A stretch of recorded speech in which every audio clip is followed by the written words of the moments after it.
Mister টিকের মুখোমুখি এবার compass জানতে পেরে গেল মিস্টার টিকের আসল পরিকল্পনা সম্পর্কে। হ্যাঁ বন্ধুরা, কম্পাস ধারাবাহিকের আগামী পর্বগুলোতে আমরা ঠিক এমনটাই দেখতে চলেছি। কম্পাস ধারাবাহিকে দেখা যায় মোনালিসা তার দাদুর জন্য রান্না করে, যা শুনে তো তার দাদু ভীষণ খুশি হয়ে যায় আর মোনালিসাকে বলে যেভাবেই হোক কোনো একটা বাহানা দিয়ে বিহানদের বাড়িতে যেতে, কম্পাসের গতিবিধি জানার জন্য ও আসলে কি করতে চাইছে। এদিকে মাহি আর অরিন রাশমিকা যে কম্পাসকে সাহায্য করছে এটা তারা কোনোভাবেই মানতে পারছে না, আর কম্পাসের মাকে নিয়ে তারা কোথায় আছে সেটাই জানার চেষ্টা করে, আর এজন্যই রাশমিকাকে ফোন করে মাহি। তবে রাশমিকা ফোনটা রিসিভ করে না। আর ওই বিহান, সে তো কম্পাসকে বিশ্বাসই করে উঠতে পারছে না। বিহান পুলিশ অফিসারকে ফোন করে সবটা জানিয়ে দেয়।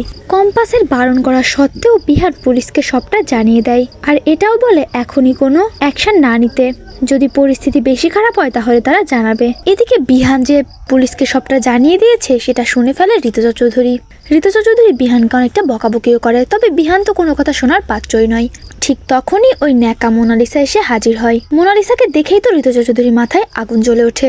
সে মোনালিসাকে অপমান করে, তবু ওই মোনালিসা কোনো কথাই গায়ে লাগায় না, কেননা মোনালিসা এখনো মনে করে বিহান তাকে খুব শীঘ্রই বিয়ে করবে। মোনালিসা বিহানের জন্য শপিং করে এনেছে, আর সেগুলো বিহানকে দেখাতে গেলে বিহানও রেগে যায়। সে বলে এখন সে প্রচন্ড ডিস্টার্ব, তার এখন এগুলো ভালো লাগছে না। এরপরে বিহান সেখান থেকে চলে যায় আর মোনালিসাও বাড়িতে ফিরে যায়। অন্যদিকে মধ্যরাতে কম্পাস বিহানের মুখোমুখি হবে না বলে চুপি চুপি বাড়িতে ঢোকে। যখনই সে রুমে যেতে যাবে ঠিক তখনই বিহান এসে তাকে আটকে দেয়। দুজনের মধ্যে চলতে থাকে ঝগড়া। বেশ কিছুক্ষণ ঝগড়ার পর কম্পাস চলে যায় তার রুমে, আর কানে ব্লুটুথ নিয়ে অখিলেশ চৌধুরীর ফোনে লাগানো চিপ থেকে সে কিছু শুনতে চায়, তবে কোনো কথাই তার কানে আসে না। সে বুঝে নেয় অখিলেশ চৌধুরী যখন কথা বলতে গিয়েছিল তখন হয়তো ফোনটা কোথাও রেখে গিয়েছিল। এদিকে ঋতুজা চৌধুরী এলে কম্পাস এবং ঋতুজা চৌধুরী মিলে কিছু একটা প্ল্যান করে, আর অখিলেশ চৌধুরীর ড্রাইভার থেকে জানা খবর যে অখিলেশ চৌধুরী কোথায় নেমেছিল সেই খবর নিয়ে ঋতুজা এবং কম্পাস চলে যায় সেই স্থানে। আর সেখানে গিয়ে তারা খুঁজে পায় একটা পরিত্যক্ত বাড়ি, তবে বাড়িতে কেউ আছে কিনা সেটা কম্পাস বুঝতে পারে না। সেজন্যই সে বুদ্ধি করে একটা নকল বোম বের করে। সেটা টাইমার অন করে যখনই ছুঁড়ে ফেলতে যাবে ঠিক তখনই বিহান আসে।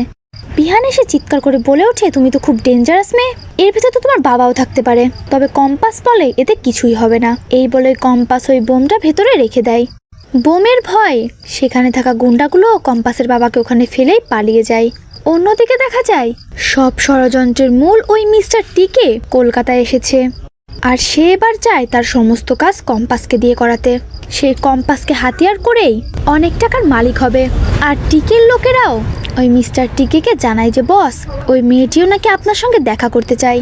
যা শুনে ওই মিস্টার টিকে বলে ওঠে বাহ, এটা তো বেশ ভালো খবর, মেয়েটির সঙ্গে তো এবার দেখা করতেই হচ্ছে, ব্যাপারটা তো খুবই ইন্টারেস্টিং, মেয়েটিকে তুলে নিয়ে এসো। যেই ভাবা সেই কাজ। কম্পাস তার বাবাকে নিয়ে বাড়িতে ফিরে যায়। পরের দিন সকালে কম্পাস বাড়ির বাইরে বের হওয়া মাত্রই কয়েকজন গুন্ডা মিলে কম্পাসকে তুলে নিয়ে যায়। তবে কম্পাস একটুও ঘাবড়ায় না, সে জানতো এমন কিছুই হবে তার সঙ্গে, আর এজন্যই তো সে তার ব্যাগে একটা ক্যামেরাও সেট করে নিয়ে গিয়েছিল। তাকে নিয়ে যাওয়া হয় একটা ফার্ম হাউসে। একটা টিমটিমে হলদে আলোয় একটা অবয়ব ছায়া দেখা যায়, আর আস্তে আস্তে স্পষ্ট হতে থাকে একটি লোকের প্রতিচ্ছবি। লোকটি কম্পাসের মুখোমুখি এসে দাঁড়ায়।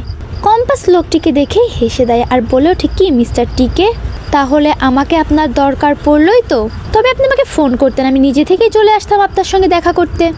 তো বলুন আসলে আপনার মেইন উদ্দেশ্যটা কি?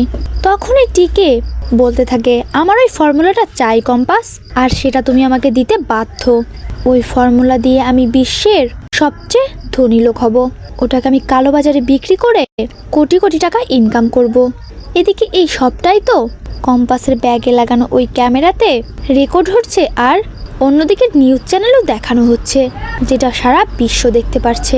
তো বন্ধুরা, এবার যদি সত্যি এমনটা হয়, মিস্টার টিকের মুখোমুখি হয়ে তার সমস্ত প্ল্যান জানতে পেরে যায় কম্পাস এবং তা সমস্ত জনগণকেও জানিয়ে দেয়, তাহলে সেটা দেখতে তোমাদের ঠিক কেমন লাগবে অবশ্যই জানিয়ে দেবে কমেন্টে তোমাদের মতামতটি।